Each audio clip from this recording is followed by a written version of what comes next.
Hi guys, hello, how are you? Welcome. I am here making a new video about fasting, something we've been talking this weekend on the festival. Oh, my hand disappeared. On the Cultura Espiritual Festival during the talk that I gave about the alkaline reprogram and also about the spiritual vision of nutrition and food. So fasting is always a big question. And that's why I chose this background here, this weird background. It says hunger is the first element of self-discipline. What you eat and drink, control what you eat and drink, and you can control everything else. And you probably have seen this picture, right? In the less you are a slave to food and drinks, and the more you can control your emotions while you are hungry or thirsty, then the more control you have over everything else. It's a very important step to understand that most of the time we are subjected to the urgencies of our stomach and brain. So fasting, what are the benefits? Why, how, what for? It's not the same as starving yourself. Remember what I said last time, anything that you do as the you force on yourself is not going to have a positive impact on you. Fasting is something that should be done with a clear understanding on why and for what and what it's doing to you, so you can endure the pain and the uncomfortable feeling of being hungry and cleansing. You need to have awareness what it's doing to you as to make it tolerable, especially if you've never done it before, or especially if you are having to do it for some medical reason. Then it's very important that you educate yourself on the reasons why to fast and how to do it properly so you don't fail miserably at it like we all have at times. I always like to start with this phrase by Alan Watts, which is really, it's not just for this, it's for everything. Never tell your demons your plans. And this is the truest thing you're going to find when trying to change habits, is that if you make any decrees, if you just say, today I'm fasting, today I'm not going to eat anything, your mind goes into, panic mode. Like, what do you mean we're not going to eat? We're going to change? No, we're not going to change. So immediately, it's like it redirects all the energy into just thinking about food and what you're missing. So first of all, never make a decree. At least don't make it like an affirmation out there, So how does that play with making affirmations? How you say make an affirmation, but then don't tell your demon your secrets, right? Well, an affirmation is I love myself. I am going to look after myself. I am going to change all I need to change in order to be a better, healthier self. That is an affirmation. That's what we should do. Saying, I'm going to fast all day. I'm not going to eat anything all day. And remember, negative affirmations don't really work very well. You don't say, I'm not going to eat all day. You normally say, I am going to look after myself. I'm going to make a better effort, things like that, but no negative sentences. But this is the same as I'm going to stop smoking today. I'm going to stop drinking today. They are phrases that can agitate your mind without you even noticing it because it's resistant to change. So instead of saying I'm going to fast all day, what I recommend you do is to say, I'm going to wait a little to eat. Same as if you smoke. I'm going to go 1 hour without smoking. Just 1 hour. It's not a lot. And when the hour passes, you say it again. And then you say it again. And then you'll see how different your mind and yourself responds with it. When I say your mind, I really mean your ego. And your ego is very scared of change. It's scared of disappearing. It's scared of becoming divine energy again. So it doesn't want you to make any changes in favor of that enlightenment, that awareness of bigger things. So you have to be, this is like your toddler. Your ego is like your toddler, and you wouldn't say to your toddler, you can eat all day. What would happen if you say that to your 5-year-old toddler? Gosh, the tantrum that follows. Your ego is like a 5-year-old kid, and you have to be very gentle with it when making changes, to not trigger it, to not agitate it.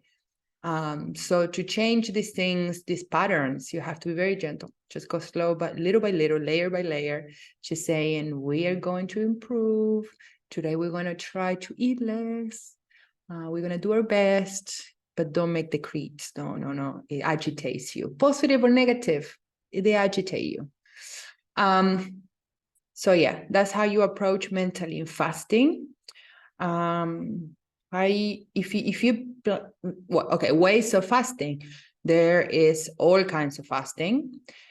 Intermittent fasting is what's on fashion now because it works well. Don't eat anything until maybe 11, 12 in the morning. That's alone starts a powerful change, when before maybe you get up and unconsciously the first thing you do is eat something. Maybe start delaying slowly, little by little, when you start eating in the morning. Do your exercise in the morning if you can on an empty stomach. It will help your body have more energy and then recover after with food. Intermittent fasting can be done any time of the day, really. There are people now they're calling, can't remember the name. It's called like compressing fasting or something like that. When you eat all your meals in a very short period of time, usually between like 1 and 3 or 2 to 4. That's good. I just don't think it's something that I enjoy particularly. Stuffing my face in a very small period of time is a good thing, particularly if what you want to do is not just about changing your food habits, but making food something small in your life, something you don't have to be thinking about constantly all day and going shopping and cleaning and cooking. And so if you, put that time where you eat and then it's done for the day until the day after, then that will free so many hours to dedicate to your own pursuits, to your passions, to whatever you need. Because food takes up a lot of our time. It's constant. Like we said last time about healing food traumas, it's a constant escape. So for that purpose, I think that type of fasting is really useful. That it was going to free you a lot of time to do other things, and it's very valid.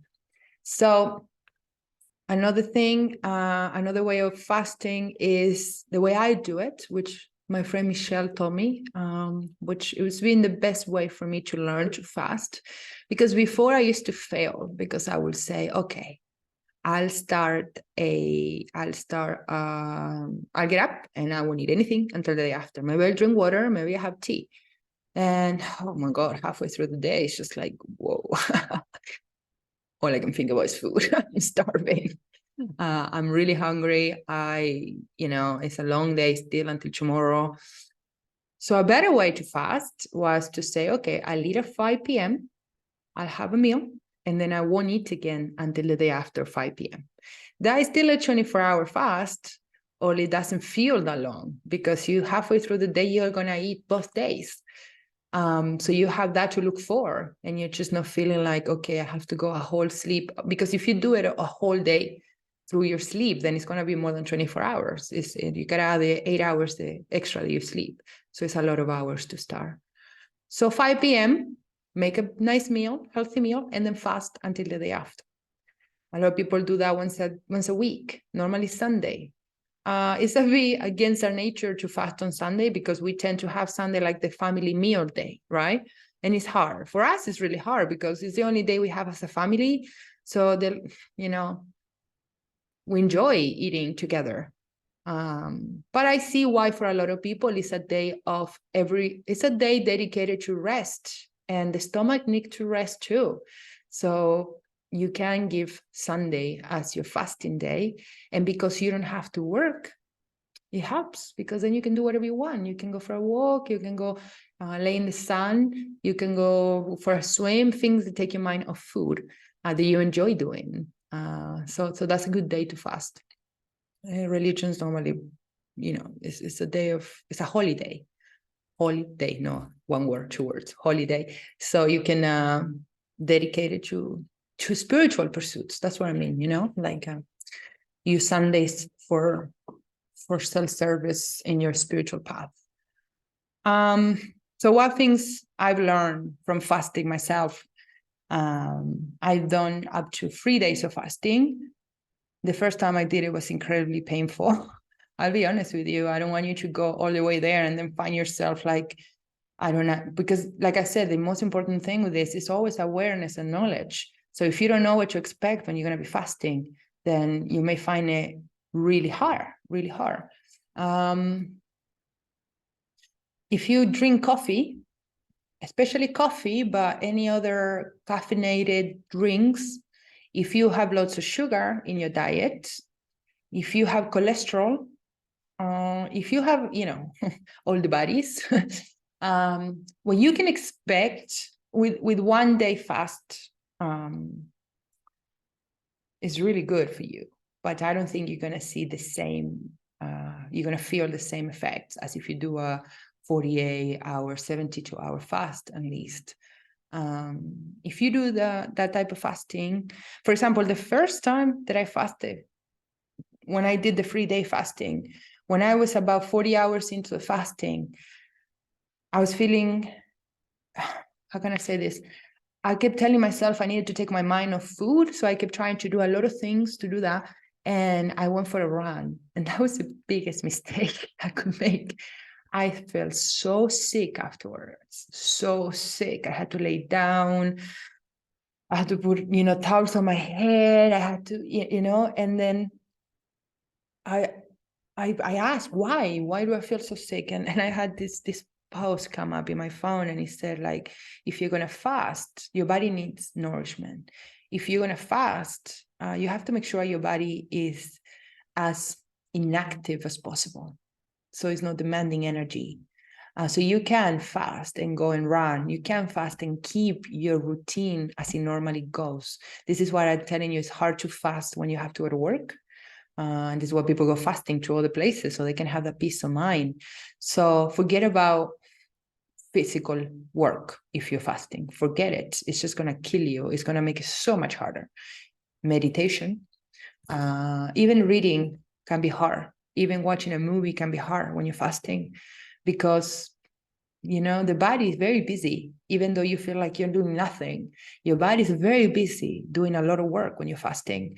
So all the energy is going there. There's no new energy coming.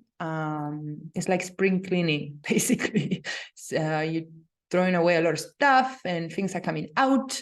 So you won't have energy to do a lot of things. You will have a little mental fog and tiredness and experience all these things. So don't make a plan like, okay, I'm going to fast and I'm just going to take my mind off by going on a mountain climb. No. When you are fasting, you are, what can I say? You are left with your true self to deal with yourself. You are going to deal with many shadows. Let's call it what they are. They're shadows hidden in your body. They're coming out. The same way that when we go, emotional work, shadows come out of our minds and we have to deal with trauma and we have to deal with things. When we are doing physical work like that, what was stored here, the toxicity stored here is going to start to come out. And they're going to come out in many ways, pains, many pains, weird thoughts, weird emotions. So the awareness that that's going to happen is what can make everything tolerable and even enjoyable. If you're a bit of a masochist like me and you enjoy a little bit of pain sometimes,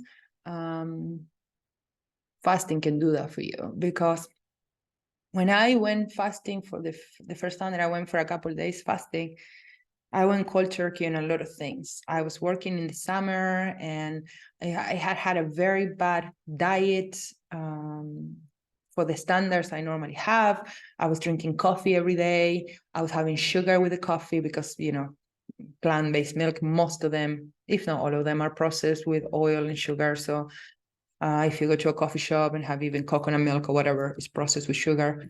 And after the summer, I was like, right, that's it. I'm going to cleanse. And I went on a nothing fast, nothing, just water once a day only, because it was still hot and I didn't want to dehydrate.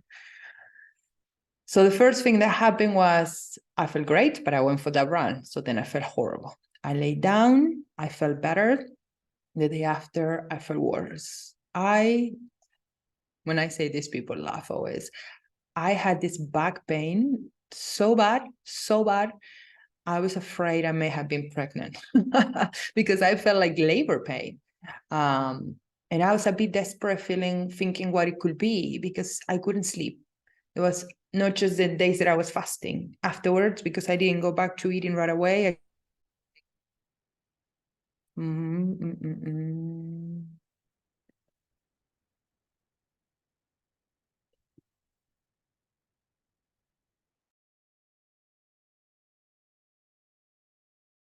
Oh, there I am again. Sorry.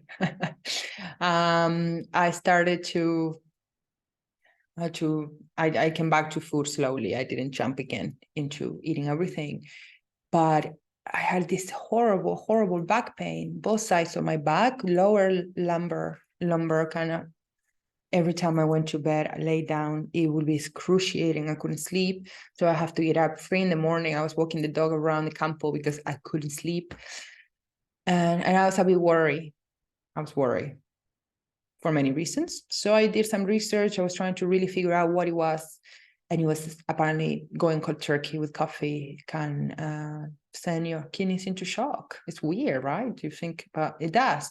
Also, I like the metaphor of imagine that your body, or your kidneys, the sink in your house, the drain, the stuff you put down the drain every day when you wash your dishes, and it just gets little by little gets stuck on the edges, on the sides of the drain. Imagine one day you just get a scrape and you start scraping that stuff out, scraping that stuff out, and it starts to come out. And then that's coming up in your like your system, is coming out in your blood flow, is cleaning from all your arteries and your cells, and it's going through your blood. And which one is a part of your body in charge of cleansing and draining all this stuff are your kidneys. So yeah, I had the pain on each side of my kidneys right here. I could feel it all the way down by my knees almost, and all the way up here on the worst times, it was really painful. But the moment I realized what was happening, the moment that I read somebody's experience with it, and he said that it's okay, it's going to take at least a week to go away, maybe 10 days, but it's a sign of deep cleanse. I was still in pain, but it changed my mindset with it. I was like, okay, that means it's working. That means that what I'm doing is working. And it also means that I had that level of toxicity in me. The more pain I had, the more I realized, wow, I needed this. If it hurts this much, it's because my body was that contaminated. So the more it hurt, the more I appreciated the work I was doing with it. And honestly, guys, when I finished the 3-day fast, my kidneys was still hurting. And then when they stopped hurting, I never felt so awake and energetic in my life. It was like this mental clarity I never experienced before, and this feeling of lightness that I can only attribute to a higher level of frequency just by, I would say, I don't know if this aware, but undensing your body, getting rid of all these densing toxins that you have from all these foods. So I was really impressed with fasting. Something my friend told me that, your stomach is constantly working, it's constantly digesting. It never has a break. and your body never has a break from the food in order to give energy to other functions in your body. They say that when your tummy rumbles and it makes those noises that you hear when you're really, really hungry, and hey, when you're fasting, you get ready to hear like you have a bear in there, you know, like you have a bear trying to eat you from the inside if you don't feed it right now. But basically it's the walls of your stomach rubbing against each other, you know, like, and cleaning itself. It's just rubbing and rubbing. You know, when you, for example, make dough at home and you clean it with a sponge, and how it gets all stuck in sponge, and then the sponge doesn't really serve you anymore because it's filthy and it stays there and it's really hard to get rid of. A lot of the foods we eat do that inside of us, you know, and they get stuck in many different parts, not just in our stomach, but in our intestines too. So when you fast, what you're doing is basically leaving your body with nothing but all the stuff that is lingering everywhere. That's all the body has left to eat. So it's going to start taking everything. There's nothing left. I'm going to take every bit of food and fat that has been left going around. Problem is, what I realized is that a lot of that food or those stuff that lingers around because there's never enough time to clean properly. It's been there. It's been there for a while. So when it's gone through, you feel it because it is painful. You feel it. It's food that has been lingering around and it's been bad. This is something I have a law in my retreats when people eat alkaline for several days. And people, I always, I try so hard. No, sorry guys, not to roll my eyes, but people always say, oh, the chickpeas, they're really bad for me. They make me gassy and they make me go to the bathroom a lot. And, and I'm like, wow, I feel like the chickpeas are the scapegoats of all the other stuff you've been eating for all this time. And now the chickpeas are pushing through because they're so digestive in a sense. They're pushing it through. That whole process of cleansing is generating gas, which you experience as something uncomfortable and something, like, I don't like gas, but I'm sorry, it's natural. It's a natural thing when your food is being decomposed and passed through to create gases. So what it means is cleansing. It's cleansing you from all the other stuff that you've been eating, and it hasn't been cleansed properly and purged from your inside. So don't blame the chickpeas. Don't blame the beans all the time. I'm not saying some people are, and also chickpeas needs to be fully cooked in order not to create more gas, but definitely giving the body and the digestive system that time to not have nothing in it and to really cleanse and get rid of anything that is lingering and it's been there since the day of of birth, pretty much. Even though the process of cleaning is uncomfortable, like spring cleaning. Who loves doing spring cleaning? Nobody does. But how much better do you feel after doing it? How incredible do you feel after all that clutter gone and all that cleanse and out of mind, out of sight? So fasting is like that. It's like that. And spiritually, fasting is, well, most religions have a day of fasting. And this is what I have to admit that I used to have some, what do you call it? Preconceived ideas about fasting, which I don't think they're wrong. I think they were not expansive enough. When I was young, I grew up in, like I told you, in Christian upbringing, and, we had the fasting during, nobody obey really. It's just not eating meat during Easter time. And then I learned about Ramadan, and I found that quite interesting what they do. And I remember someone telling me, oh, they do that just to weaken people's minds. If you don't eat, you get weak, and then you're easy to control. And fair enough, they are cults. that demand long periods of fasting. And like I say, nothing forced is good for you. This has got to be your choice to do. This has got to be something you decide to do because you can see the benefits and you keep the benefits as you go. So it makes the path easy. But if it's forced upon you by somebody else, even if it's a religion, especially if it's God, God doesn't impose, guys. Please remember that. She or he or it doesn't impose. It's your choice. And they used to say that, like, it's to weaken your mind, weaken you physically and mentally. So you are a slave to their, and maybe in some parts of it, that could be a truth. All truths are truth. So, but that taken to an extreme, obviously, and being imposed on the person, obviously. But when it's choice and when you understand how to do it and what can you gain from it and all that, then it's a massive tool for enlightenment. You probably know that there are people that claim they can live only on prana.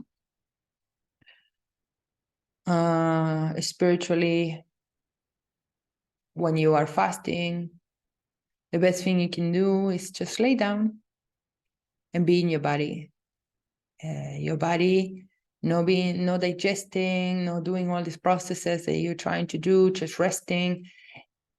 It just creates this level of, like I said, lightness in you that really connects you to less dense frequencies, less dense realms. So fasting is a massive tool for spiritual awareness and expansion. You can really connect with energies that are way, way less dense than you are. That is another, what they call it, fetter, another tie to this physical realm. It's not just say you have to leave food altogether. You have to understand the food most of the time is a tie to a less light, a more dense state of consciousness. So and when I say by gaining awareness of food, it's this funny thing when you stop caring about food so much. Like I had a restaurant. I used to be all about food. I would, download pictures of food, burgers, this and that. Food was my life. Food's still my life, but it's not in the same way anymore. It's not as important anymore. It's very important in the sense that I have to educate myself and cook for myself so I receive the right fuel all the time. It's that important that I have to do all those things, but it's also not as important that if I don't eat, that messes my head. If I, for whatever reason, can't eat for a day or a couple hours, before I used to my husband was like, you get hungry. So we're, right? Hungry. We have creator. And I used to get hungry like everybody else and many other things. And now I'm aware. I'm aware that if I'm hungry and I haven't eaten in hours, I just tell myself, you're fine. You are fasting. You are great. Just keep going. And I don't make that an issue. I don't make the food an issue anymore. If I can go without eating. I can go without eating for 3 days. I've done it. So I can't let, because I can have the next meal on time, the way I want it, where I want it, that change my mood and make me dependent of that meal, because that means, I'm slave to something. And in order to find enlightenment and evolve in a spiritual path, we have to be able to not be enslaved to anything. Anything. Food doesn't control us. We control what comes inside. We decide when, how, and where. So food doesn't become another thing on our way to understanding what our purpose is here, what we're doing here, where we're going, all of the things that we are meant to be doing here. So fasting is a powerful tool for that, for sure. It teaches you about your body so much, but you have to be in the right mind to do it. And you have to have the right purpose for it and have the mental space. So it's not just I stop eating, but I'm going to carry my life normally as I normally do, especially if you want to do a prolonged. No, if it's just intermittent fasting, it's fine. But if you want to do a prolonged fasting, you have to find time to, as you're fasting, integrate what you're learning, what's coming to you, even the pain of getting rid of this toxicity. You have to feel it. You have to be able to have the space to comfort yourself and hold yourself and forgive yourself for all these toxic things that you gave, and just really feel the difference. Feel how your body releases trauma, even the toxicity on food and things we drink. So yeah, that is fasting. As I said, if you have fasted, or if you have tips on how to do it, or ideas, or if you want to share things that you experienced during fasting, which I'm sure you have experienced. Also, fasting comes with a whole lot of weird dreams. I forgot to say that. Your mind is just gonna wander into places you probably never even been before. Any changes in habits that profound can trigger dreams, ambitions, and heightened states of consciousness, even if you're awake, what they call hypnagogic state, between sleep and awake, alertness. And sometimes you just be like it's a little bit like sleep deprivation. If you ever been sleep deprived for longer than 48 hours, it's wild. It's wild to be sleep deprived. It's the same with food. It's wild. I was going to say before, spiritually, for example, in order to, this is something, I'm planning to do these videos, and I'm planning to put some good sacred knowledge at the end of them for only the people that listen all the way to the end. So if you're here, good for you. Thank you.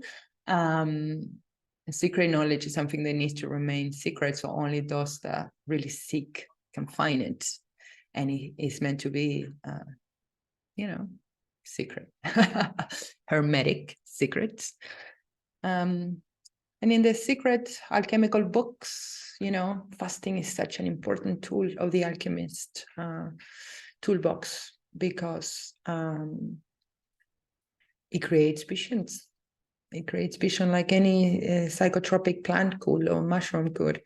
You don't need to go to those, although they do help, but you don't need to go to those things in order to have psychotropic hallucinations or connections. I understand that many people may avoid that because it's scary, but for some of the people, those kind of visions are what we're here for, right? So spiritually, I like to name two things that I've learned about fasting. One is, for example, in the Emerald Tablets. I don't know if you heard of that book. In order to enter the halls of Amenti, when you can meet your master guide between worlds, you have to 3 days, no food, no water. And there are some words that you have to pronounce in order to enter. This is no, I've given it a lot of thought about the halls of Amenti. I have all sorts of theories. If you like to chat about it, you can read the book and then we can chat. But let's just call the halls of Amenti the entering place of different dimensions, conscious dimensions, in your mind. You want to enter inside your mind. You want to unlock the levels in here and enter new rooms in your head that you've never been to before. Fasting is one way. It is one. And then the other one is in the pagan tradition, Demeter, the goddess, the mother goddess, she's got this drink she drinks. And when she's looking for her daughter, first of all, after Hades took her to the underworld, she meets with the king and they offer her food, and she says no. And she doesn't eat any mortal food. And she only drinks this drink And yes, the drink is totally hallucinogenic. It's made with wheat, and moldy wheat is what we use to grow psychedelic mushrooms. So it's totally psychotropic what she's taking. But it is the most important that she fasts in order to really get those visions and that guidance and that knowledge. So obviously it's a powerful tool in the witch toolbox too. Demeter is one of the faces of the moon, one of the witches' cycles or phases or whatever you call it. So in the pagan tradition, in the Wiccan tradition. So yeah, fasting. Simple but hard. Why something so simple, so practical, and so useful to us is so hard? It is hard. But if it was easy, everybody would do it. And this type of knowledge, this type of understanding about ourselves and life and the universe is a higher knowledge. It's a high culture, guys. Not everybody has access to it. And it demands certain works. It demands certain trying and going there.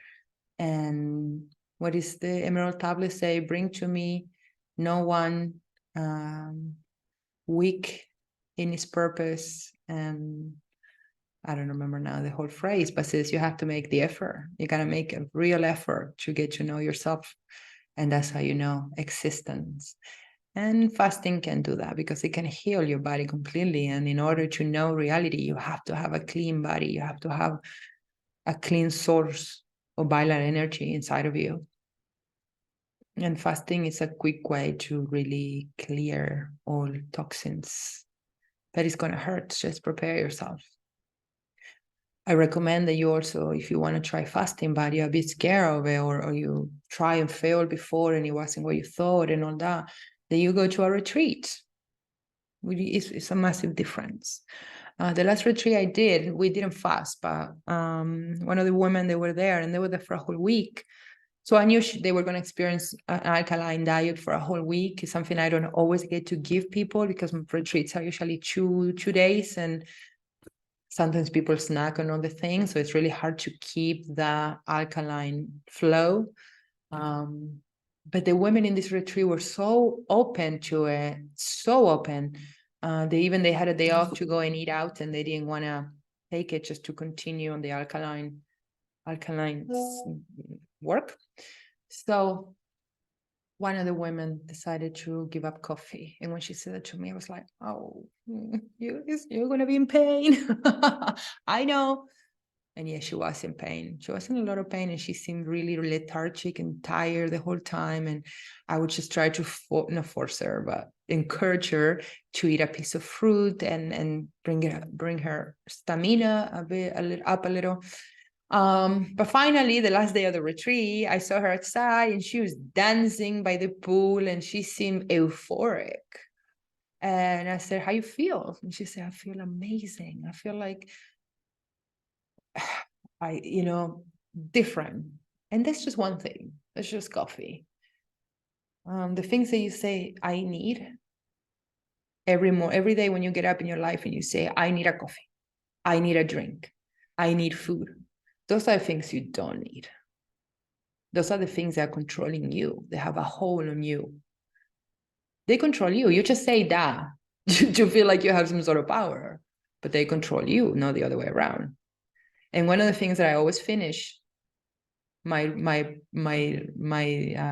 alkaline presentation with is that we are three-dimensional beings, body, mind, and soul, and the connection of the three of them is called awareness.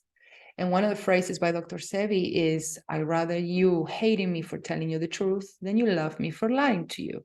And that is awareness. And that's what you have to practice with yourself. You don't need a coffee. The coffee needs you to exist. You don't need alcohol. Alcohol needs you. It's an evil spirit. It needs to host your body. That is, for the most part, the truth. Now, some people say, oh, I know myself. I need a coffee. I'm fine. Keep lying to yourself. That's not awareness. That is just a lie. But hey, live comfortable in your lie. That's fine. We all have our own blind spots and lies that we live very comfortable with. I'm not here to tell you you have to leave that lie. I'm just here to, in case it interests you, to have a different opinion on it. The fasting can help you cut those lies and live a much more honest and aware, even though perhaps a little bit more painful life. Just at the beginning, when you get used to it, it's like how I didn't do this before. That's what all people always say when they change for the better. It's always the same. That is an indication that there is a path to follow that is productive to us. It's a fact that most people always say, I wish I'd done this before when giving up stuff, you know.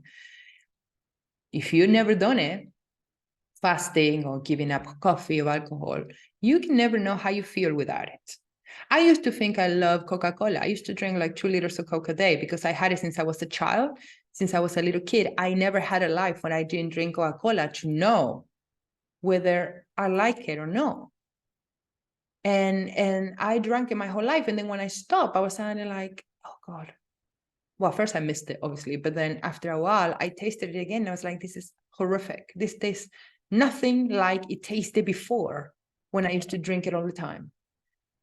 So my whole sense of taste was so corrupted by the addiction in my mind that I was tasting something completely different. And that's what happened with food. Once you start cleansing yourself, things start tasting different. Even fasting tastes different, feels different. Okay? So give yourself the chance to think, to be honest with yourself and say, is this really good? Or is the fact that it's controlling me that is making me think that it's good for me? Maybe it's not. Maybe it just tastes really, really bad. And you think it tastes good. You cannot know until you stop it and then you try it again afterwards. Okay? All right, guys, that's my video on fasting. I hope it was useful to you. If you have any comments, please leave them there and share with your friends. And as always, please take good care of yourself, love yourself, and see you next time. Bye.